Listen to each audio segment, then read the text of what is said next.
కడపలో deputy CM Pawan Kalyan పర్యటిస్తూ ఉన్నారు. వైసీపీ నేతల దాడిలో గాయపడి రిమ్స్ ఆసుపత్రిలో చికిత్స పొందుతున్న ఎంపీడీఓ జవహర్ బాబును ఆయన పరామర్శించారు.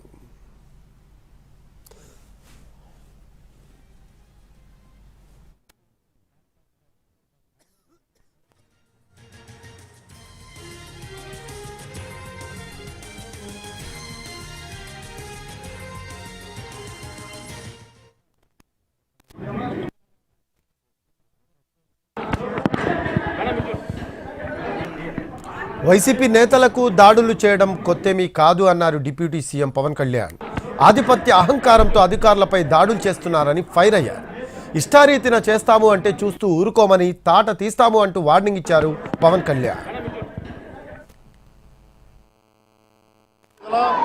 రాష్ట్ర యంత్రాంగం మీద దాడిగా చూస్తున్నాం. దీన్ని వైసీపీ నాయకులకి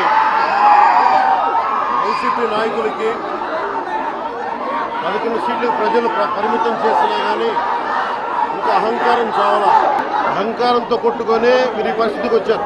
జల్లా సుదర్శన్ రెడ్డి గారు అనే వ్యక్తి ఈరోజు జవహర్ బాబు గారి మీద దాడి చేయడం కాదు, దాడి చేయడం అనేది కొత్త కాదు. జల్లా సుదర్శన్ రెడ్డి గారికి గతంలో కూడా ఈయన ఇదే ఎంపీడీఓలో ప్రతాప్ గారి మీద దాడి చేశారు, శేఖర్ నాయక్ గారి మీద దాడి చేశారు, అలాగే శ్రీనివాసులు రెడ్డి గారి మీద దాడి చేశారు. ఇది వీళ్ళ రాజ్యాలు అనుకుంటా ఉన్నారు. ఇష్టానికి మేము చేసుకోవచ్చు. జవహర్ బాబు గారు కూడా చెప్పింది ఏంటంటే హార్ట్ ప్రాబ్లం ఉన్న వ్యక్తి, పైగా కూర్చోబెట్టి కులాన్ని దూషించడం.